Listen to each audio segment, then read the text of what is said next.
Hello বন্ধুরা, তোমরা সবাই কেমন আছো? আশা করি তোমরা সবাই ভালো আছো।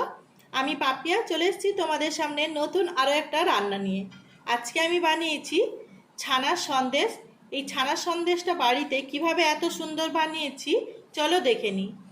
এই ছানার সন্দেশ বানানোর জন্য আমি এখানটায় নিয়ে নিয়েছি 500 গ্রাম দুধের ছানা। ছানাটা খুবই নরম হয়েছে, দেখেই বুঝতে পারছেন।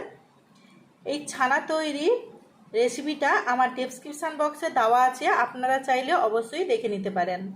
এখানটায় নিয়েছি গুঁড়ো দুধ, 25 গ্রাম আছে গুঁড়ো দুধ। এখানটায় নিয়েছি আমি সুজি, ঘি আর নিয়েছি চিনি। এখানটায় আছে 2টো এলাচ।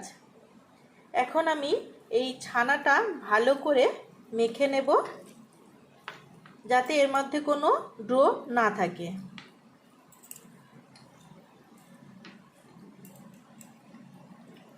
ছানাটা এইভাবে মাখিয়ে নিতে হবে।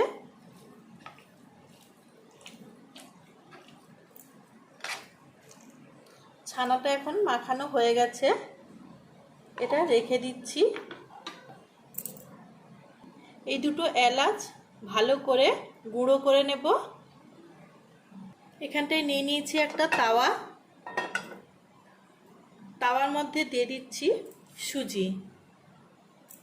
সুজিটা একটু যাতে কাঁচা গন্ধ না করে, তার জন্য সুজিটা হালকা করে ভেজে নিতে হবে।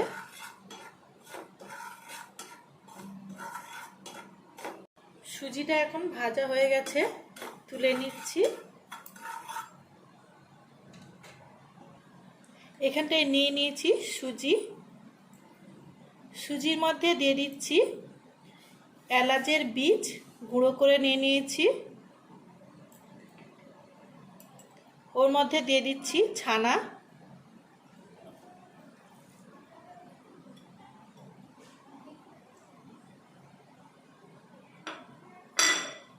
ছানাটা দেওয়ার পর দিয়ে দিচ্ছি পরিমাণ মতো চিনি।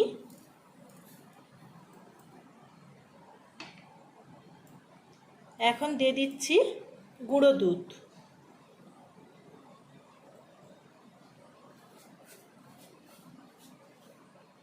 এখন ভালো করে প্রত্যেকটা মাখিয়ে নিচ্ছি।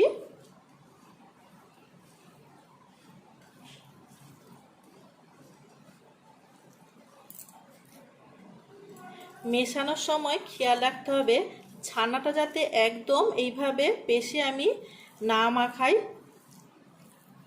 এটা মাখানোর সময় অবশ্যই খেয়াল রাখতে হবে ছানাটা একদম মসৃণভাবে যাতে না মেশানো হয়। এইভাবে এখন মাখানো হয়ে গেছে। এটা দেখুন একটু হালকা নরম আছে। দেখুন এই মাখানোটা একটু নরম হয়েছে। এটা কিছুক্ষণের জন্য ঢাকা দিয়ে রেখে দেব। এর মধ্যে সুজি আছে, সুজিটা কিছুক্ষণ রেখে দেওয়ার পর রসটা অনেকটাই টেনে নেবে। এখন এটা রেখে দিচ্ছি 30 মিনিটের জন্য। 30 মিনিটের পর চলে এলাম। এখন এই মিশ্রণটা আবার ভালো করে মিশিয়ে নিচ্ছি। এইভাবে দেখে নিন আমি কিভাবে মেশাচ্ছি। এইভাবে মিশিয়ে নেওয়ার পর এখানটায় একটা তাওয়া বসিয়ে দিয়েছি। ওর মধ্যে দিয়ে দিচ্ছি ঘি। ঘিটা দেওয়ার পর চারদিকে এইভাবে ঘিটা লাগিয়ে নিয়েছি। এখন এই মিশ্রণটা হাতের সাহায্যে এইভাবে তৈরি করে নিতে হবে।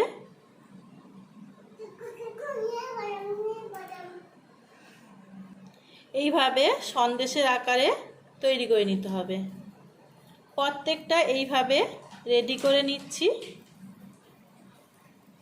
দেখুন এইভাবে গোল করে তারপরে সন্দেশের আকারে চারদিকে এই যে সুন্দর একটা শেপ চলে এসছে। এইভাবে প্রত্যেকটা রেডি করে নেব। এখন দিয়ে দিচ্ছি ঘিয়ের মধ্যে। এইভাবে দিয়ে দিতে হবে।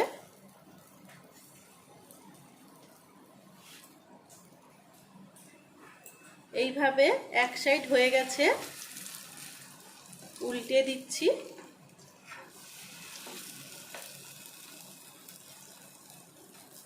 প্রত্যেকটা এইভাবে ভেজে নেব। একদম হালকা করে ভেজে নিয়েছি। এখন এগুলো তুলে নেব। প্রত্যেকটা সন্দেশ এইভাবে রেডি করে নিয়েছি। দেখুন খুব সুন্দর হয়েছে। আজকের এই রেসিপিটা যদি আপনাদের ভালো লেগে থাকে অবশ্যই লাইক করবেন, শেয়ার করবেন এবং সাবস্ক্রাইব করবেন। এখন একটা গ্রেফারের সাহায্যে পেস্তাগুলো গ্রেফার করে নেব। দেখতে খুব সুন্দর লাগে, আপনারা চাইলে নাও দিতে পারেন। এই ভিডিওটা দেখার জন্য বন্ধুদের অনেক অনেক ধন্যবাদ।